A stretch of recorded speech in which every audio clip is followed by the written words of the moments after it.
Pai, do Filho e do Espírito Santo. Amém. Inspirai, ó Senhor, as nossas ações e ajudai-nos a realizá-las, para que em vós comece e para vós termine tudo aquilo que fizermos por Cristo, Senhor nosso. Amém.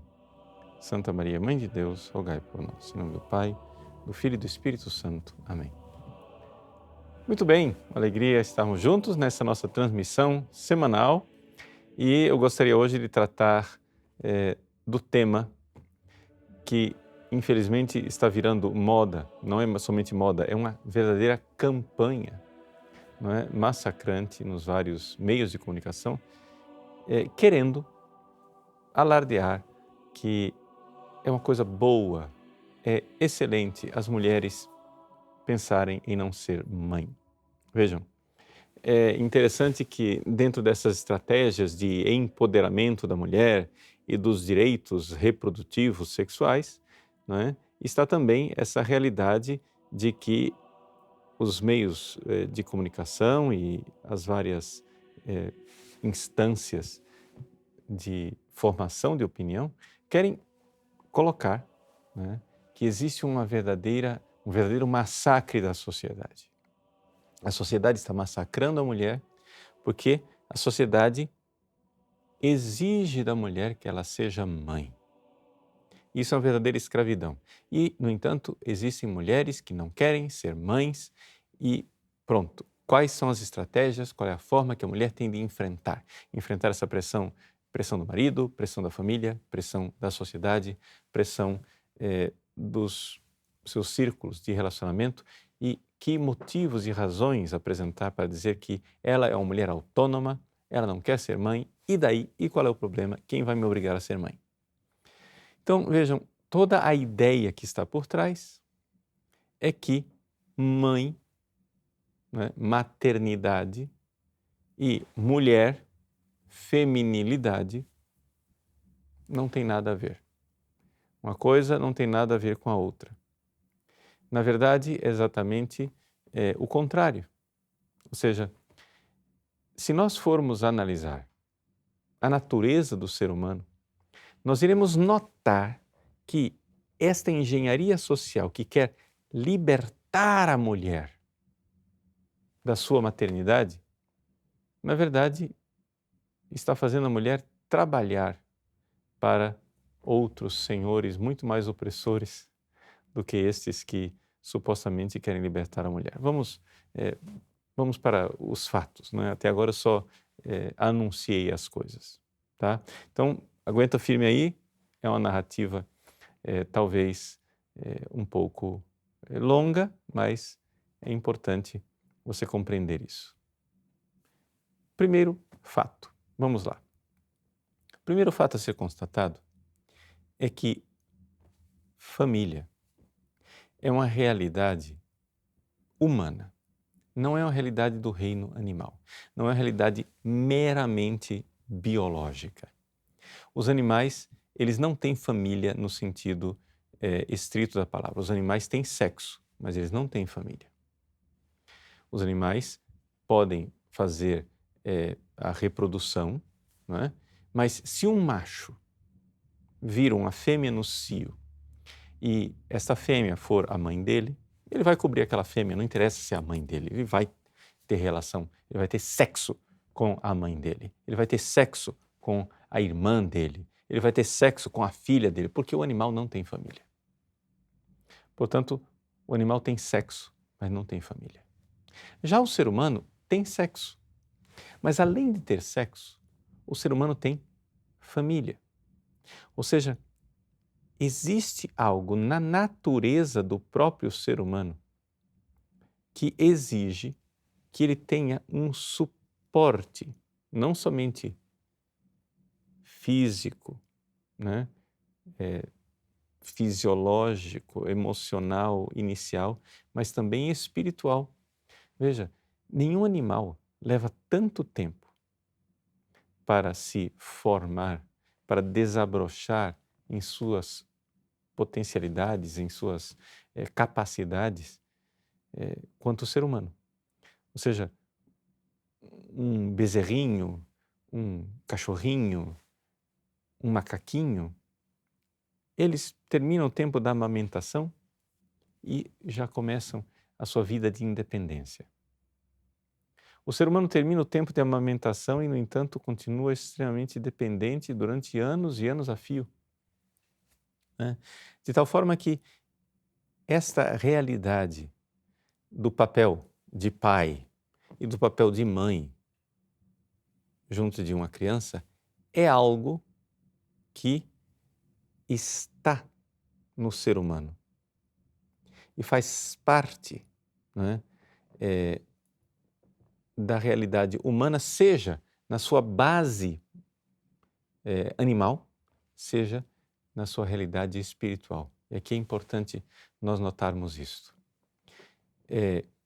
Enquanto análise, né, de animalidade, nós vemos, por exemplo, que biologicamente falando, o cérebro, né, das mulheres e o cérebro dos homens são formados e funcionam de forma bastante distinta.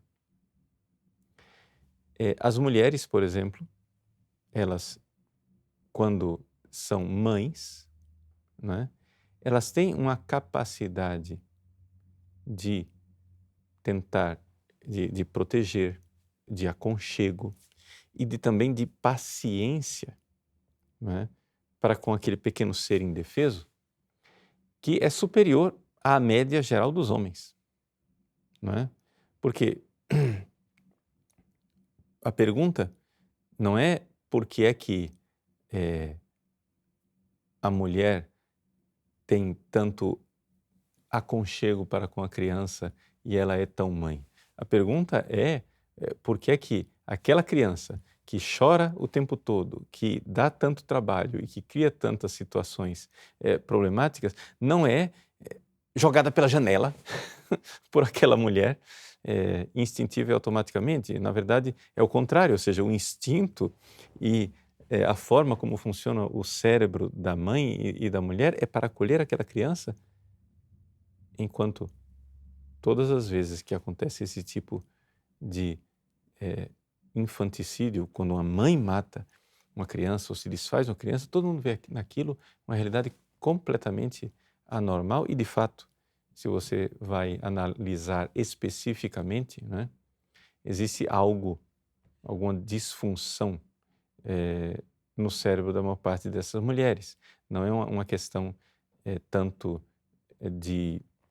somente de virtudes, mas certos aspectos da depressão pós-parto, certos aspectos do puerpério significam uma mudança cerebral em algumas mulheres, uma porção, né, minoritária das mulheres, de tal forma que tem alguma coisa ali que não funcionou, mais ou menos como os psiquiatras analisam algo que não funciona num paciente que está deprimido ou num paciente que tem alguma dificuldade. Existe na amígdala, né, uma parte do cérebro dos seres humanos, existe algo ali que se modifica. Enfim, eu não vou entrar aqui em questões neurológicas, porque não é o meu campo e não é o assunto. Mas o fato é que, se você for olhar cientificamente falando, biologicamente falando, o cérebro de um homem não é idêntico ao cérebro de uma mulher. Por quê? Porque os hormônios e a forma como a mulher foi feita, né, como ela exerce a sua maternidade ao longo dos milênios, isso faz com que ela seja bem diferente. O homem, ele, pelo nível de testosterona e pela sua missão, né, de proteger a família de outra forma, ele é um pouco mais desafiador, um pouco mais lei, um pouco mais, digamos assim, intolerante, digamos, do que a mulher. Já a mulher tem uma tolerância enorme com as crianças. Uma capacidade de aconchego e de acolhimento. Isso está na base animal do ser humano, mas isso ainda não é família. Isso é só uma constatação biológica. A família, ela acontece quando nós transmitimos para os nossos filhos o legado espiritual em que os nossos filhos podem realmente encontrar a verdade, enxergar, fazer a experiência da verdade e buscar o bem. Existe algo ali que exige virtude, tanto por parte dos filhos que aprendem, como dos pais que ensinam e transmitem. E nestas funções de pai e de mãe, a mulher e o homem têm papéis realmente bastante distintos. Mas seja como for, a finalidade do nosso programa aqui hoje não é entrarmos nesse aspecto da distinção entre homem e mulher e dizer que a mulher é claramente distinta do homem. Não é tanto esse o problema.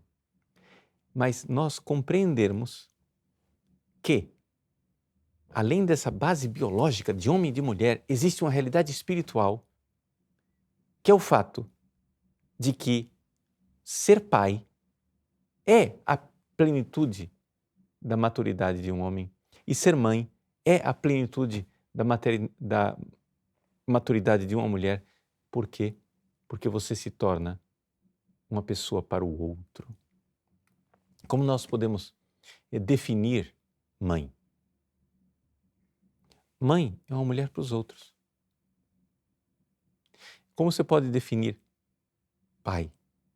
Pai é um homem para os outros.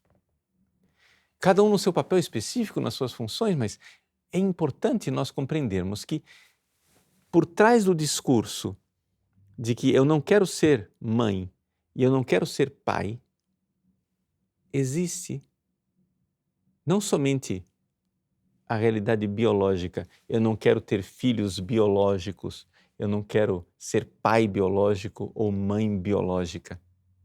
Existe um problema espiritual de não ser pai e não ser mãe. Veja, um padre não é pai biologicamente, geralmente não é, existem exceções de homens que foram casados, tiveram filhos e depois ficaram viúvos e foram ordenados padres e são celibatários, mas são pais biológicos. Mas geralmente os padres não são pais biológicos e, no entanto, devem ser pais espirituais se quiserem ser homens maduros. Um padre que não é um pai, espiritualmente falando, é alguém que não alcançou a sua maturidade, porque todo homem precisa ser para os outros. Assim também com relação às mulheres. Ou seja, uma mulher, ela é para os outros na sua maturidade, então ela precisa ser mãe. Uma religiosa, como, sei lá eu, Santa Teresinha do Menino Jesus, que nunca foi mãe biológica, no entanto, foi uma mãe espiritual fantástica. Não é? Você vê nos escritos dela uma maternidade espiritual imensa.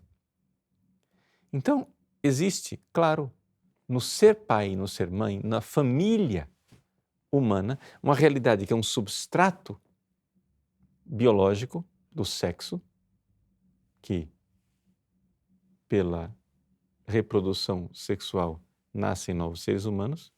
Existe acima desta camada superficial que é o sexo simplesmente reprodutivo, existe acima uma realidade cerebral em que o papel característico de homem e de mulher são distintos e complementares, não é?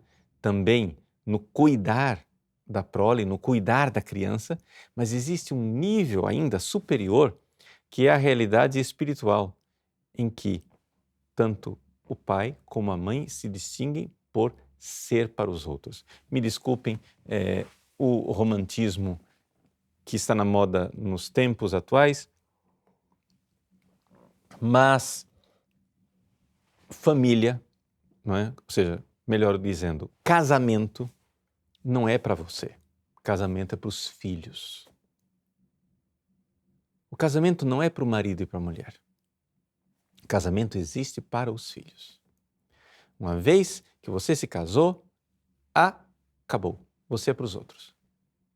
Essa é a realidade que justifica a instituição chamada casamento, porque é evidente, e aqui qualquer um consegue enxergar isto, que famílias onde os papéis complementares de pai e de mãe acontecem são famílias que tendem a ser mais ajustadas. Depois, outra coisa é dizer que pai é este ou que mãe é esta, porque muitas vezes acontece de ser péssimo pai ou péssima mãe. Isso são outros 500. Isso aí já é a realidade da doença da nossa sociedade atual. Mas é importante nós entendermos que existe, né, essa natureza no ser humano.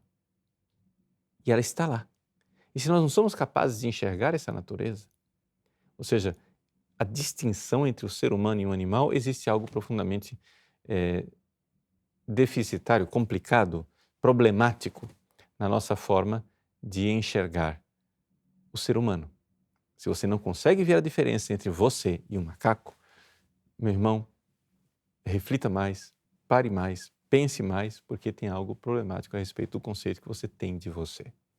O problema é que na sociedade atual os nossos filhos estão sendo educados nas escolas para não saber a distinção entre eles e um macaco, entre eles e um animal. Ou seja, a coisa agora não, se os animais fazem sexo livre, nós seres humanos somos feitos para fazer sexo livre. Isso é o natural. Não, isso é o natural para a natureza do macaco, mas não é o natural para a natureza do homem. É natural para a natureza de uma caneca, se eu posso dizer que tem a natureza da caneca, que ela possa conter líquidos, como é natural para a natureza de um microfone, que ele capte som. Agora, não vou exigir que a caneca capte o som e que o microfone contenha líquidos. Pois bem, são coisas diferentes. Estou falando aqui de objetos, artefatos, não é? Evidente. Mas, se você olha para o ser humano e para o animal e você não vê nenhum macaco, por exemplo, fica pensando, o que é que eu vou ser quando crescer? Não existe essa tensão dentro do macaco. O macaco não fica procurando um sentido de vida. O macaco não vê nele uma missão. O macaco, quando ele nasce, ele já é tudo o que ele precisa ser. Mas o ser humano não. E você constata isso dentro de você. Você é muito diferente de um macaco. Você tem um anseio dentro de você. Você quer algo mais. Pois bem, essa realidade, ela é presente em todos os seres humanos, de todas as culturas, de todos os povos, de todos os lugares. Pois bem, os nossos filhos, não é? Eles são flores em botão que têm uma missão de um dia desabrochar e ser algo, mas se eles não receberem o acompanhamento e a educação própria que nasce na família, não é? Isso não acontece. Então, se isto está na natureza do filho, tem que haver algo correspondente na natureza do pai e da mãe. Que depois a escola tente ajudar a família, são outros 500, não é? Mas existe algo na natureza da própria família humana. Reflita sobre isso, pense sobre isso, porque isso está no seu ser, não é? Isso está no seu ser. Existe algo de bastante complicado quando você não enxerga que o ser do ouvido é escutar. E que um ouvido mouco, um ouvido surdo é um ouvido que não está realizando a sua função. Quando você não enxerga que a natureza do olho é enxergar, ver, e os olhos que não enxergam não estão cumprindo a sua função. Não é? Mas os seres humanos parece que não conseguem mais enxergar quais são os papéis naturais de um pai, de uma mãe, que sexo tem a ver com filhos, que é necessário que haja um vínculo permanente. Esse vínculo permanente chama-se matrimônio, que esse vínculo é voltado para os filhos. Nós estamos perdendo a noção da natureza das coisas. Mas, vejam só, isto nós sabíamos Mas parece que estamos esquecendo. Mas estamos esquecendo por quê? Porque, assim, essa visão de família, do papel da complementariedade entre homem e mulher, é uma coisa, assim, de uma visão medieval, cristã. Não. Isso está em todos os povos, em todos os tempos, em todas as culturas. E se você for olhar a história da humanidade, de todos os lugares, de todas as culturas, de todos os tempos, só existe um único fenômeno que contraria isto. É a sociedade ocidental nos últimos 50 anos. Somos nós que estamos contrariando uma história de milhões de anos. E de onde vem isso? Ah, não, são os tempos modernos que estão caminhando. Não, não são os tempos modernos.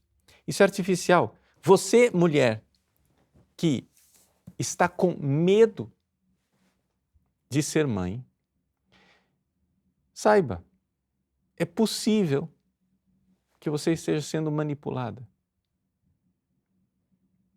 Pode ser que você, né, não note isso, mas a manipulação social, ela acontece e ela é real. De onde vem essa coisa da manipulação social? Bom, eu gostaria de apresentar algumas notas de rodapé, ou seja, colocar alguns livros para que você entenda porque é que você, mulher, está sendo educada e manipulada socialmente para ter medo daquilo que é a sua própria natureza de mãe, como a natureza de um homem é a natureza de um pai. Por que é que você tem medo de você? Por que é que a mulher agora tem medo da feminilidade e o homem também tem medo da masculinidade? De onde vem, não é, essa maluquice toda? Bom, vejam, no início do século XX, a Fundação Rockefeller, não a Fundação Rockefeller, a família Rockefeller, começou a investir no estudo de sociologia, em um fundo, de uma espécie de caridade intelectual, em que eles começaram a investir no estudo da sociologia através do Laura Spelman Fund. Através desses estudos sociológicos, surgiu um certo gênio da sociologia, um senhor chamado Kingsley Davis. O Kingsley Davis, ele trabalhou durante algum tempo numa teoria chamada teoria da transição populacional. O que quer dizer essa teoria? Acontece o seguinte, nós precisamos aqui, eles colocaram na cabeça que deviam controlar a população do mundo. Mas eles notaram que para controlar a população do mundo era necessário que nós compreendêssemos como funciona isso. Como é que acontece que em alguns períodos da história a população aumenta, em outros períodos da história a população diminui. E começaram a ver que para você mudar a quantidade de filhos que nascem, é necessário fazer mudanças sociológicas, mudanças sociais. Então, através desses estudos, o Kingsley Davis publicou em 1967, na revista Science, um artigo chamado Population Policy, Will Current Programs Succeed? Um resumo desse artigo está em português, sendo colocado aí pela nossa equipe, num PDF para que você possa ter acesso às palavras do próprio Kingsley Davis. Políticas populacionais, se os programas atuais irão ter sucesso. Ou seja, aqui é um sociólogo que está criticando toda a política daquilo que estava fazendo até então o Conselho Populacional dos Rockefeller, que estava fazendo o USAID, a agência de auxílio internacional do próprio governo americano, e ele aqui faz uma crítica feroz, né, àquilo que a ONU, os Estados Unidos e as próprias fundações internacionais estavam fazendo até então, até 1967. Ou seja, estava todo mundo tentando fazer com que as pessoas parassem de ter filhos. Como? Através de pílulas, através de dispositivo intrauterino, através de aborto e companhia limitada. O Kingsley Davis diz, vocês são loucos, isso não vai funcionar nunca. Você coloca um DIU no útero de uma mulher, no dia que ela quiser ter filho, ela tira o DIU e vai ter filhos. Só tem uma única maneira de você fazer com que pare de crescer a população do planeta. É você mudar as mulheres de tal forma que elas não queiram ser mães, que elas não queiram ter famílias. Então, ele diz aqui nesse artigo, né, que existe uma complexidade da vida social e nós temos que admitir que existe um sistema de recompensas e de punições, rewards and punishments, that is built into human relationships, que está colocado nas relações humanas. Então, nas relações humanas de marido, mulher, pais e filhos, família, existe ali um sistema de recompensa. O que é um bom pai? O que é uma boa mãe? O que é uma boa mulher? O que é um bom homem? O que é um bom filho? Isto está no sistema social.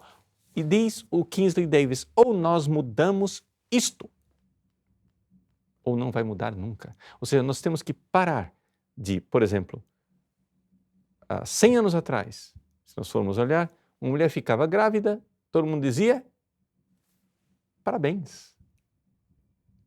Hoje você vê uma mulher grávida, você tem que, a mulher diz, estou grávida, aí você tem que esperar a reação. Porque se ela der um sorriso, você diz, parabéns.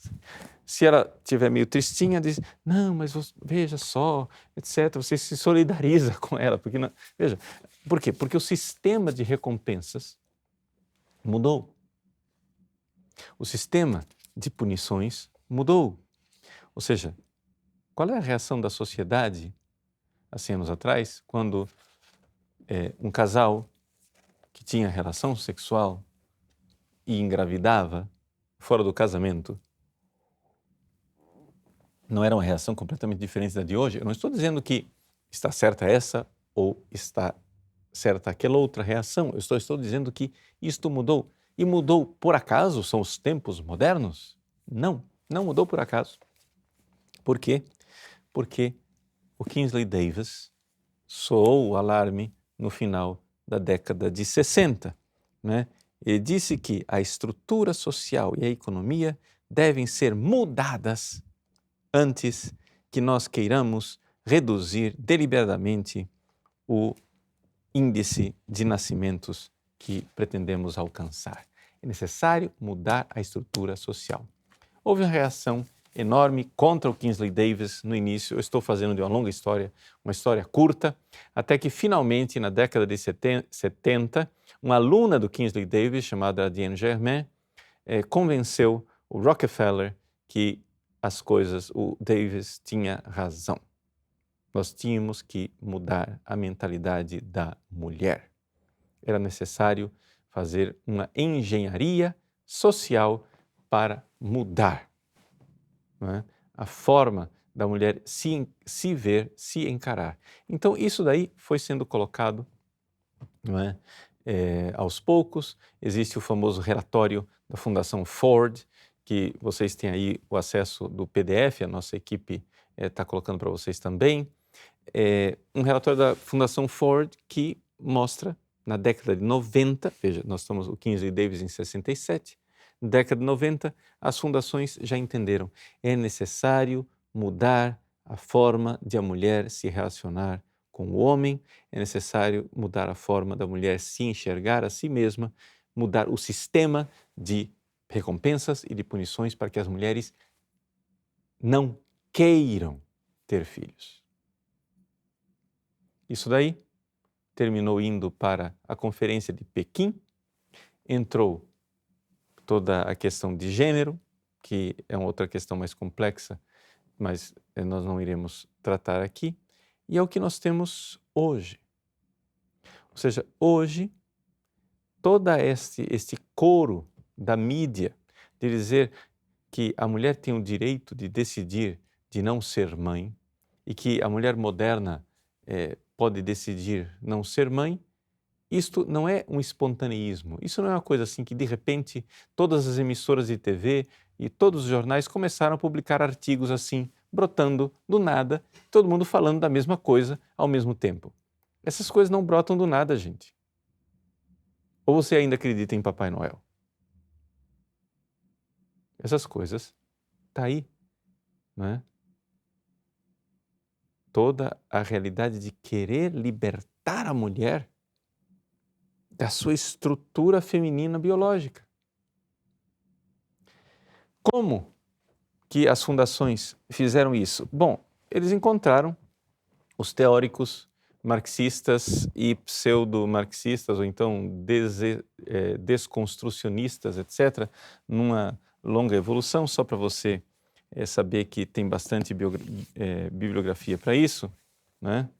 Na época em que o Davis estava brigando com as fundações e com a ONU, as marxistas, as mulheres marxistas já tinham descoberto a forma de libertar a mulher, né, da biologia. É o que diz a nossa ilustre e famosa Shulamith Firestone no Dialectic of Sex, Dialética do Sexo, né, de forma mais crua e revolucionária, ou de forma um pouquinho mais, só um pouquinho mais acadêmica, a Kate Millett no seu Sexual Politics. São abordagens marxistas e quando as fundações começaram, né, a notar que aquilo que eles queriam fazer, os marxistas já estavam fazendo, foram incrementando os estudos. A partir, né, de uma série de evoluções de pensamento que partiram dessa coisa marxista, passando pelo desconstrucionismo, né, e pela análise do tipo de análise do Michel Foucault, surgiu o fenômeno mais recente da Judith Butler, os problemas de gênero, ou a abordagem mais recente ainda, que Butler já vai sendo superada, da Joan Scott, né, a respeito de gênero e história. Eu estou dando só essa biografia aqui para vocês entenderem que eu estou fazendo de uma longuíssima história, uma história curta.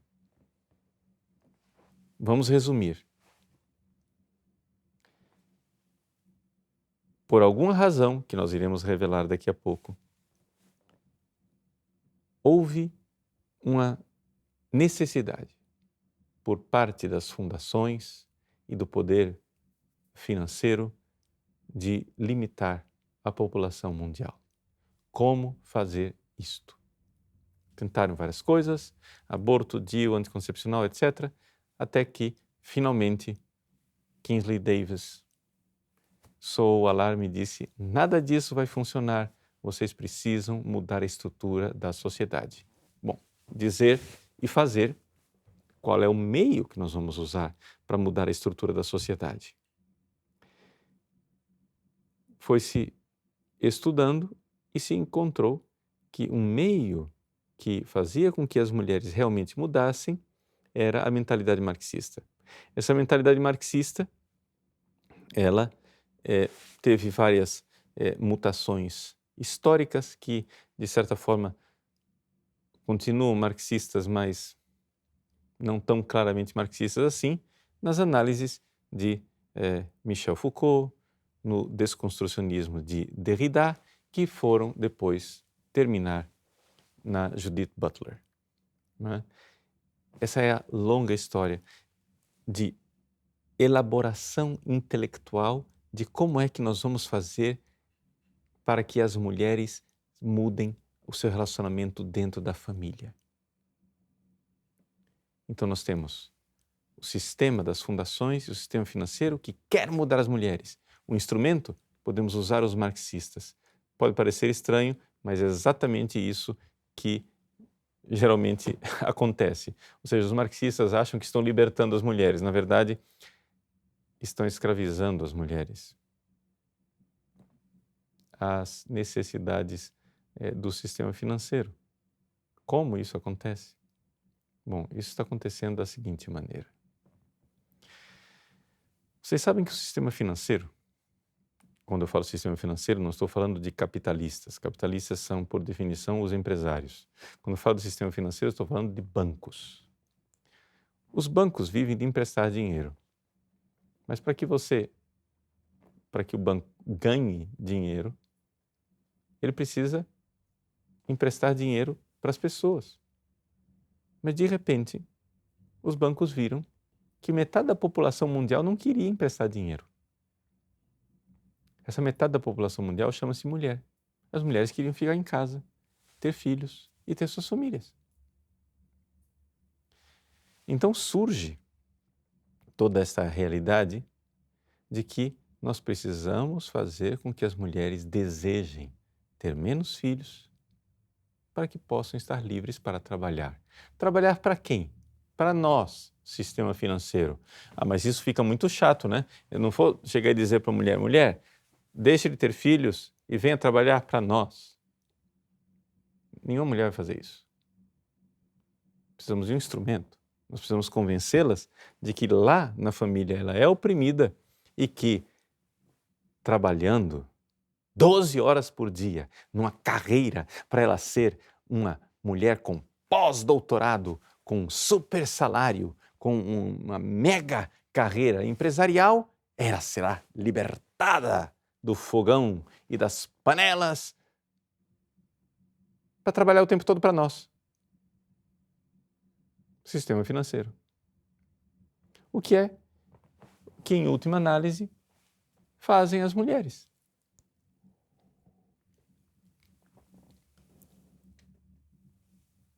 As mulheres,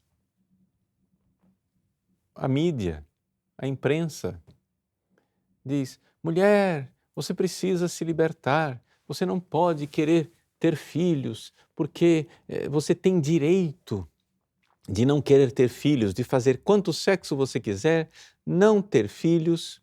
Aliás, nota de rodapé. Inclusive, isso é uma boa premissa para quem quer legalizar o aborto, não é verdade? Ou seja, falar de aborto para a mulher brasileira é contra o aborto. É totalmente contra o aborto. Mas eu posso falar para a mulher brasileira que ela tem o direito de não querer ter filho. E se acontecer no meio do percurso um acidente, uma gravidez acidental, o aborto é uma boa solução. Não é que você goste do aborto. Ninguém gosta do aborto, né? Mas o aborto seria uma solução para uma mulher que não pode ter aquele filho naquele momento, porque afinal o doutorado dela, a carreira dela. Então pronto, está aí. Vamos legalizar o aborto para que as mulheres, não é, possam ficar mais livres dos filhos? Fecha a nota de rodapé. O assunto aqui não é aborto. Voltemos ao assunto que estamos falando. Quando você coloca na cabeça da mulher que ela está sendo oprimida na família e que ela vai se realizar numa carreira, aqui nós estamos diante de um problema. Por quê? Porque temos dois problemas. Um no nível cerebral, biológico, animal da mulher e um outro no nível espiritual. Nível biológico animal. É estatístico que um número enorme de mulheres que passaram suas vidas buscando uma carreira, uma ascensão social, doutorado, sucesso, não é? No mundo da competitividade, chegam a um certo ponto, elas foram feitas para ser mãe, sentem um vazio. E aquelas mulheres decididas que não queriam ter filho de jeito nenhum, na hora em que o vazio se apresenta, veem que o seu tempo de fecundidade passou. Isso é uma coisa que se constata com muita frequência. Se você coloca na cabeça de uma jovem mulher que ela precisa se preocupar primeiro com a sua carreira, você está mudando as ideias dela. Você não consegue mudar o cérebro dela. Porque o cérebro dela, na base biológica e animal, foi feito para a maternidade. E as mulheres são mães, deixa eu avisar você, há alguns milhões de anos. E o nosso cérebro, né, ele não vai mudar. Não é a realidade do cérebro feito para funcionar já há milhões de anos que um decreto das fundações internacionais vai mudar o cérebro das mulheres em 50 anos. Eu acho que elas estão sendo desrespeitadas. Por mais que a nossa amiga Judith Butler diga que eu decido o gênero que eu quiser. Você pode achar que você decide, mas seu cérebro continua sendo feminino. Segundo ponto, além da questão biológica, existe a questão espiritual. Ninguém nasceu para ser egoísta. E a base que está atrás da ideologia das mulheres que buscam carreira e dos homens que buscam carreira é a seguinte frase: e eu, como é que eu fico? Ou seja, se eu vou passar a minha vida inteira me dedicando a uma família e aos meus filhos, eu, como é que eu fico? Eu não posso viver para os outros, mas isso é um problema espiritual. Meu irmão, é claro que você não somente pode viver para os outros, você deve viver para os outros. Não somente as mulheres, os homens também. Afinal das contas, nós fomos feitos para amar. Nós fomos feitos para os vínculos familiares e os vínculos de relacionamento. Então a pergunta não é por que tão poucas mulheres buscam a carreira e não querem ser mãe. A pergunta é outra, é como é possível que haja homens que só buscam carreira? Ou seja, o que é que esse bando de homens querem fazer com carreira? Primeiro que essa história de carreira é uma ilusão, não existe ilusão mais fantástica do que essa tolice chamada carreira. Deixa eu explicar por quê. Porque 90% da humanidade não tem carreira. 90% da humanidade tem emprego. Qual é a diferença entre a carreira e o emprego? É a seguinte, o emprego você faz algo que não necessariamente você gosta de fazer para que alguém te pague um salário. Porque você tem que viver. Isso chama-se emprego. 90% da humanidade tem emprego. E 10% da humanidade, estou sendo otimista, eu acho que talvez seja 1% da humanidade, mas esquece, vamos ser assim bem generosos. Talvez 10% da humanidade consiga uma carreira, não é? No sentido de que, matematicamente falando, meus irmãos, vamos ser sensatos. Matematicamente falando, não existe esta coisa de que todos somos iguais. É evidente que existem existem menos gerentes do que subalternos. Existem mais CEOs ou empregados. É evidente que, percentualmente falando, pela própria estrutura social, é impossível que todo mundo chegue lá. Você já imaginou uma sociedade onde só existe chefe? Essa sociedade não existe. Só na cabeça tonta de marxistas igualitários. que acham que todo mundo vai ser igual. Então, você vai e coloca uma ideia absurda nas pessoas de que todos devem lutar por um sucesso de carreira de não sei o quê. Algumas pessoas, não é, entram nessa dinâmica, trabalham 80 horas por semana, arrancam o couro, com isso pagam o preço de seus filhos abandonados, sua família deixada de lado, suas mulheres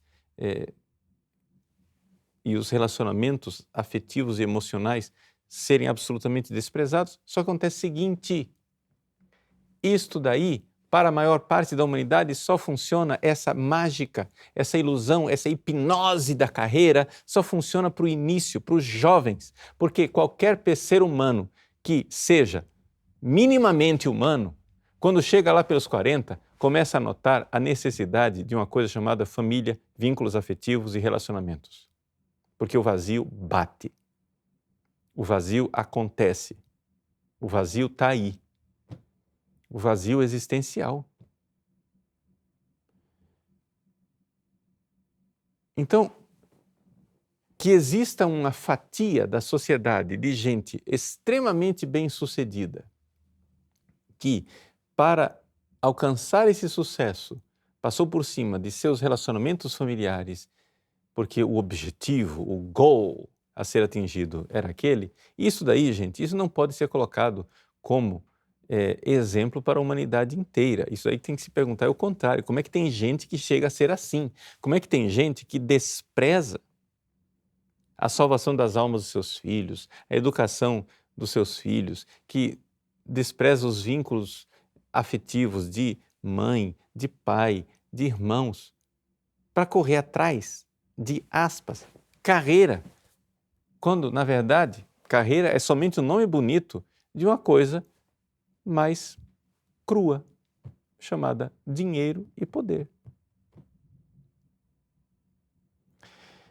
Então, vejam, nada contra o dinheiro, nada contra o poder. Só que nós não somos Maquiavéis. As coisas que são importantes precisam ser importantes. As coisas que vêm primeiro precisam vir primeiro. E a salvação dos nossos filhos deveria vir primeiro. Nós achamos que estamos sendo libertos quando nós, então, nos livramos da opressão da família patriarcal e tradicionalista.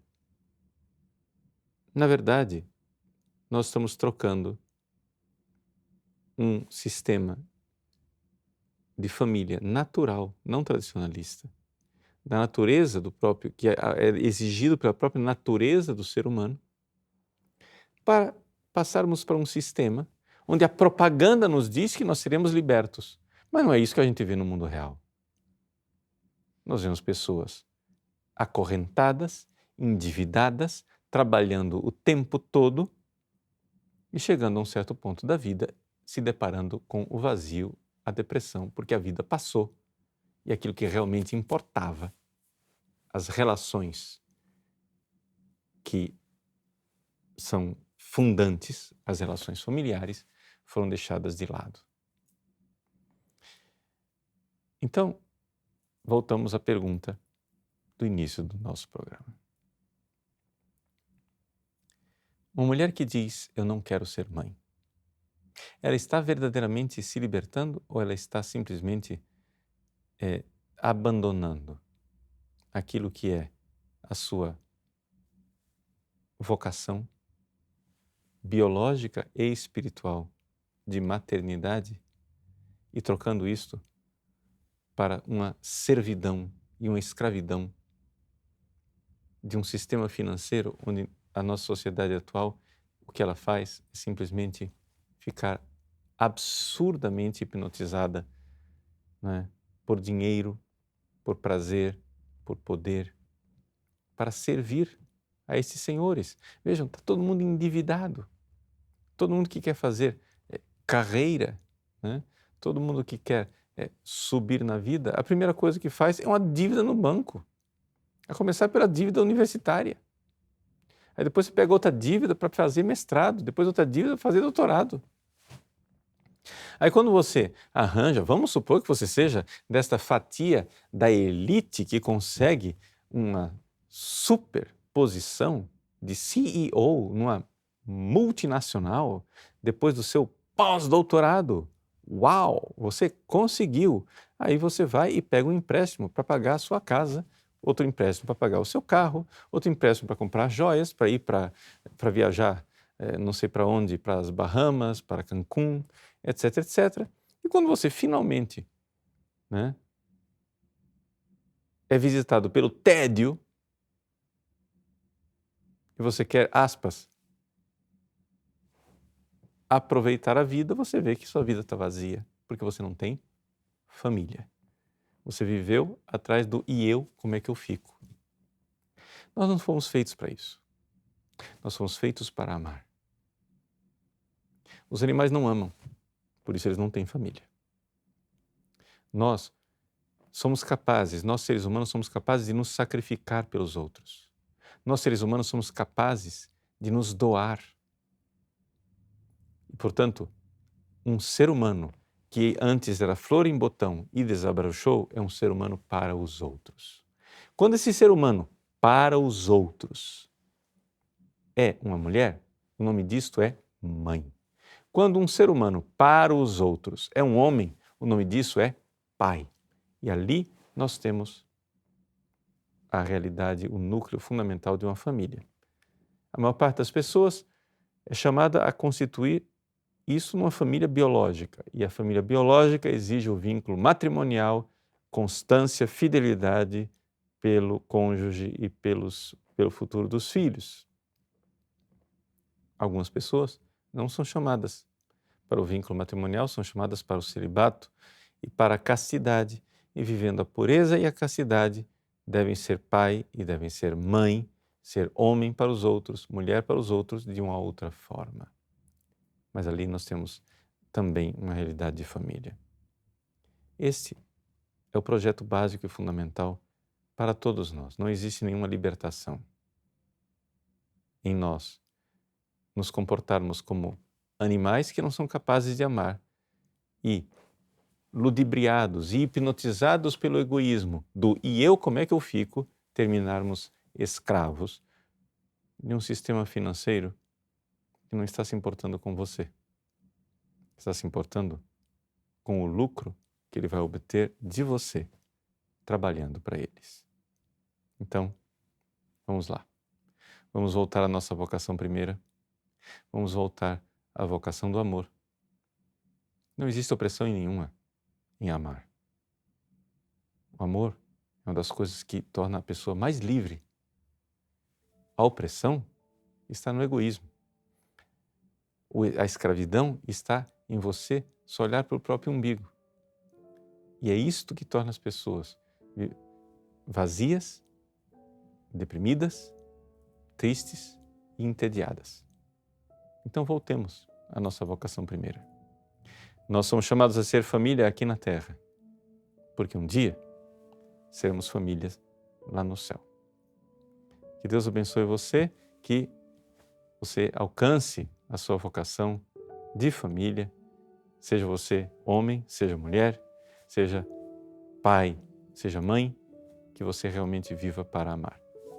Hoje nós estamos no dia de São Gregório Magno e um amigo que tem uma relíquia, Exócibus de São Gregório, nos trouxe essa relíquia. Eu gostaria então de concluir esse programa dando a bênção para todas as famílias, principalmente para as mães, a respeito das quais nós tratamos no programa de hoje.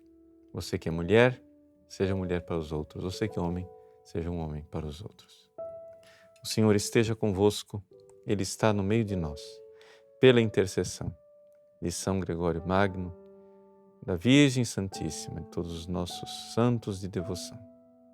Abençoe-vos o Deus Todo-Poderoso, Pai, Filho e Espírito Santo. Amém.